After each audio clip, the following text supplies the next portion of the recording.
With the NFC Championship game on Sunday, the Detroit Lions are bringing in some much-needed reinforcements, and they're making a hell of a signing. We're going to talk about it in today's episode, folks, so stay tuned. We used to be a team no one respected. We used to be a team no one feared. That was then. This is now. First victory of the year on the line. Goff's got it. Back, looks, throws, end zone. Yes! Caught! You know who we are. 10, 5, end zone, touchdown Detroit Lions! And you know where to find us. We won't be far. We'll be on your front porch waiting for you. We are the New Era Lions. And we are driven by Detroit.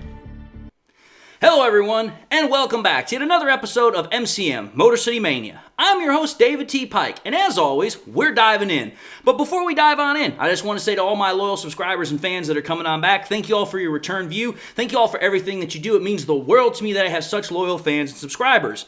And to those that are tuning into my show for the very first time, I just want to say thank you all for giving my show a shot. I hope you enjoy the content, but even more so, I hope to gain your all subscription if I've earned and deserved it. And with that being said, to everybody, I just want to say, God bless. I hope you all are having a great day. And with that, let's dive into the show. So, here's the thing, folks.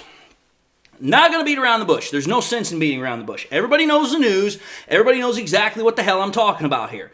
The Lions have officially signed to their practice squad to in essence, at this point, what we're thinking by the end of the week, Zack Herz to become an official part of the Detroit Lions. Tight end Zack Herz is with the Lions now. Now, why is this important news? Well, number one, I've talked about this before on my previous show on a live stream because a friend of mine, Dan Davis, actually suggested to me in a private conversation that maybe the Lions should go after Zack Herz because, hey, the Lions were a little bit thin at tight end. This was after Laporta got injured against, the last game of the year at the Vikings. So it was like, hey, you know what? It makes a lot of sense.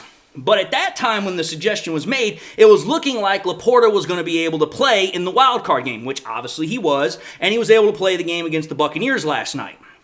However, though, things have now kind of taken a much different turn, so now it's like, okay, the Lions have officially gone out, and they have signed this tight end. Now, what do we know about Zack Herz? Well, first and foremost, Zack Herz is an accomplished tight end, and he is going to provide for this Detroit Lions offense yet another pass-catching target for quarterback Jared Goff in an offense that literally already at this point has a slew of different weapons for Goff to exploit. I mean, again, I've talked about this before, but you just go down the laundry list of just the different weapons. You got Amon-Ra St. Brown, you got Jameson Williams, you got freaking Josh Reynolds, you got Laporta, you got Gibbs, you got Monty, you've also got Raymond, who's more than likely probably going to come back this week because he's been on the mend for the last 2 weeks. So I would imagine he's probably going to come back.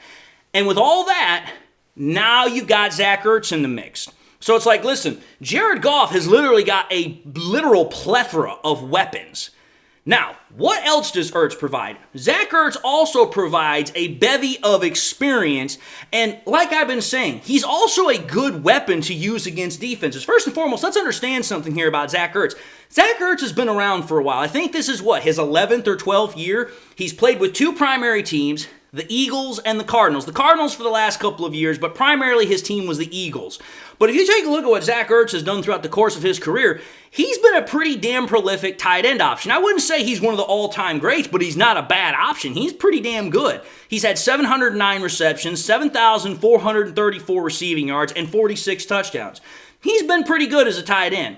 Now, if I also recall correctly, I think Zack Herz also holds the record for most receiving targets or most receptions in a season in the NFL. He's also been elected to 3 Pro Bowls, and he's also a Super Bowl champion. So it's like, listen, not only are you getting a pass-catching weapon opposite of Sam Laporta at tight end, you're also getting yet another veteran who understands, listen, this is what you have to do when you're going through the playoffs. Now, obviously, the Lions have won 2 playoff games. They've got some experience at this point. But it never hurts to have a little bit more experience. It never hurts to have another person that's gone to the mountaintop, that's made that trip to the mountaintop and say, hey, here's another point of view you can possibly use when you're talking about the postseason.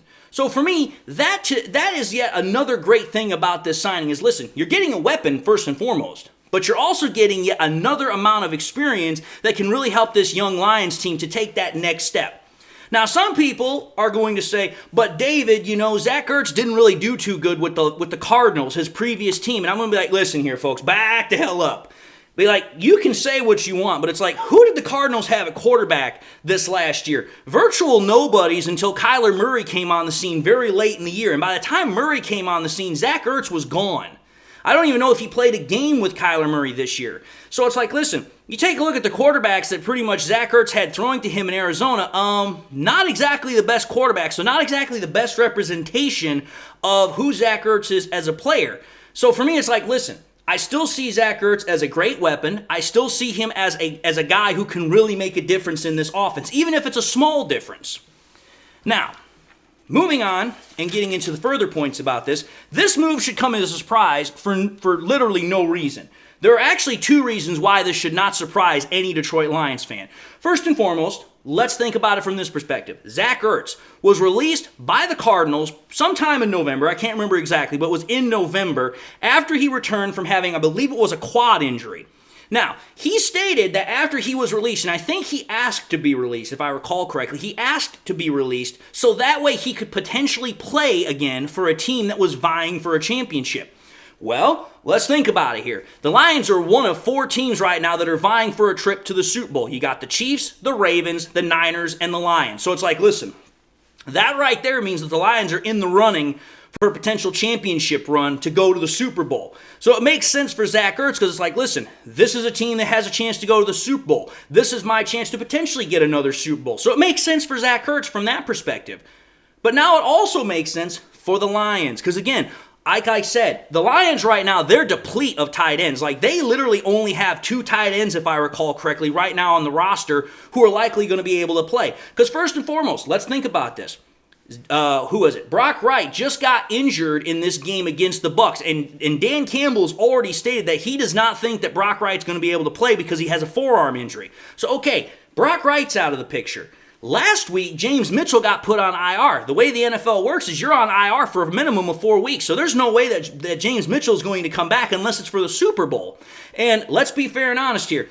Would you rather have James Mitchell or would you rather have Zach Ertz for a Super Bowl matchup? I'd much rather have Zach Ertz. So, okay, you don't have Brock Wright, you don't have James Mitchell, and if I recall correctly, the Lions signed some other tight end to their practice squad, but again, he does not have the experience or knowledge or ability to play like Zach Ertz does. So then you've got that. Now compare that with the fact that Sam Laporta, while he is active and he is able to play, he's still dealing with a knee injury. And it's like, listen, he has to wear this very big, bulky brace, and there's still a possibility that, hey, you know what, just the right hit somewhere, he might go down. So it's like, listen, this is a need that the Lions are clearly filling because it's like, listen, not only are you getting another option at tight end, so you're getting a backup option, but you're also getting, like I said, another weapon because I don't care what anyone says. Zach Ertz is a weapon, and I guarantee you the Lions are going to use and view him as such. So there's that. Those are the 2 reasons why this should come as no surprise. Now, what are the reasons why this should excite Lions fans? Because let's be fair and honest here. Lions fans always are in the mood for a big-time free agent signing. Now, Zach Ertz is not a big-time free agent signing, but he is a recognizable name, and he is a guy that definitely can make plays. So why should this excite Lions fans? Well, number one, let's think of our offense. Jared Goff. Jared Goff loves to use tight ends. Tight ends are one of his favorite weapons to use in the offense that he works with Ben Johnson. Think about it, folks. Go back to last year at the tail end of the year where they went 8-2. Jared Goff used all 3 tight ends that he had at his disposal, whether it was Brock Wright, whether it was Shane Zylstra, whether it was James Mitchell. All 3 of them were catching tight ends, were being productive, and Jared Goff used them to perfection. Now you fast forward to this year with Sam Laporta. Sam Laporta broke the Lions rookie receiving yard for tight ends. He also broke the Lions tight end receiving yards in a season record. So he broke 2 tight end records right in his first year. And that's because Jared Goff loves to use tight ends, especially Sam Laporta. Now, some people are naturally going to ask, well, even if you get Zach Ertz, he's only going to have like 2 or 3 practices before you possibly get him in a game against the 49ers. Okay, I understand that concern. I understand that problem. But let's understand something here. Like I was saying earlier, Zach Ertz is no spring chicken. He's been in the league now for about 11, 12 some odd years.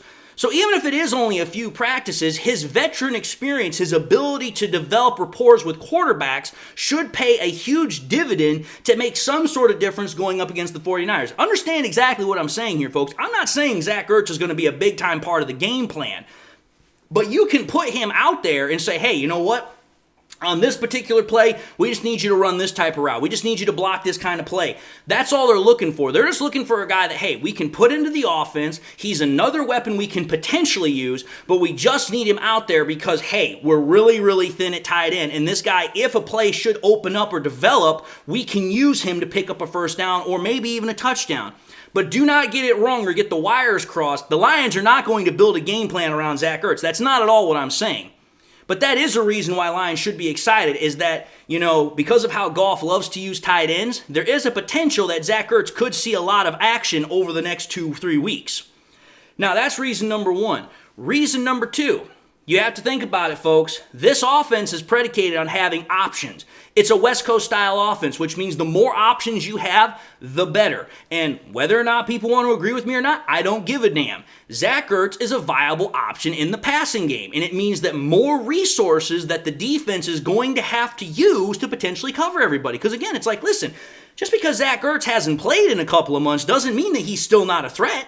The 49ers aren't going to treat him as just, a lackey that's on the field and he's just been on the couch doing nothing for the last couple of months. I guarantee you if the Lions sign Zack Herz, he's in football shape. He just needs to learn he just needs to learn the Detroit Lions offense, which again, his veteran experience should be able to give him a hand in that ability because it's like, listen, after a certain number of years, you get used to understanding what different offenses are saying in terms of terminology. One guy might say it's a streak pattern. One guy might say it's a go pattern. One might say it's a post corner. One might say it's a corner. The whole problem is it's the same offense. It's just different terminology. It's just understanding different cues, different words.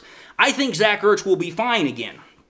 And understanding that, keeping that in perspective, Zack Herz is a better receiving threat than Brock Wright is. Understand something. Brock Wright is more of a blocking tight end. He's not a receiving threat as much. He can catch the ball, but Brock Wright is kind of more akin to freaking Dan Campbell, whereas Sam Laporta is more akin to guys like George Kittle and Travis Kelce. I think Zack Herz is kind of more towards the Sam Laporta side of the spectrum of tight end rather than Brock Wright or Dan Campbell. So it's like, again, you still have another passing option in this game with Zack Herz on the field. But again, also consider this. You get Raymond back as well. Like I'm saying, I think Raymond has a chance to play in this game. He's rested up for the last 2 weeks. I think Raymond could potentially make his return in this game. And then you got all the other weapons that I talked about earlier on in this game. All the other weapons that this Lions offense has as well that's coming into this game. Pardon me. And then on top of that, you have the Lions run game, the run offense. You're talking about an offense here that has the ability to throw the ball very well and has the ability to run the ball very well. What that's going to do, adding now Zack Herz on top of all the other plethora of weapons this Lions offense possesses, it's going to further stress the 49ers defense to what would be considered probably its limit. Because I'm going to say this right now. The 49ers, they're a great team. Not going to take anything away from the 49ers. They're a great team. But I'll be honest with y'all. I know they've played the Cowboys. I know they've played the Ravens. But I know this for a fact. You take a look at all the weapons that those teams have compared to what we have offensively. I think our offense has probably a little bit more weaponry and also is a little bit more in tune with itself than probably the Ravens or the Cowboys. I'm not saying that our offense is better. I just think it's a little bit more attuned to itself right now. So again, you take a look at what this signing means for the Lions. Okay, you're getting another option, but at the same time, you're getting somebody who can bring experience to the team, and at the same time, also, I think if he's used correctly, could really help the Lions in certain ways. I'm not saying he's going to be the fundamental part of a game plan, but you can use him if he's used correctly, and I have no doubt that Ben Johnson will do just so. So for me, it's like, listen, I'm looking forward to hearing what happens come Sunday night if the Lions do actually decide to activate Ertz for the game. But I'm telling you this right now, if they do, they're going to feel confident enough to at least put him out there to potentially make some plays. And I think Zack Herz should be able to do it just fine. But having said that, I think I've said my piece. Didn't want to make this episode too long, just long enough to say my piece, what it should mean, yada, yada, yada. You get the picture.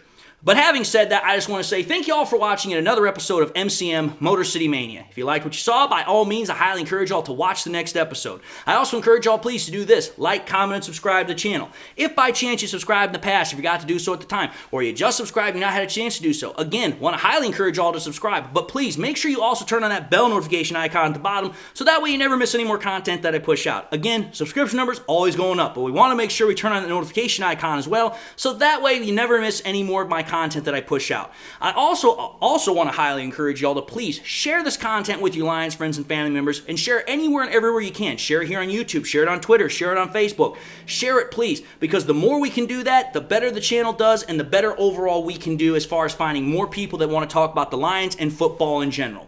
And with that being said, I just want to say to everybody, hope y'all enjoyed the content. Just want to say thank you all for everything that you do. It's been an absolute pleasure talking to you guys. And I just want to say, hope y'all enjoyed the content. Hope to have gained your subscription if I hadn't earned it earlier. And with that, God bless. And until the next time we meet, I'll see y'all in the next episode.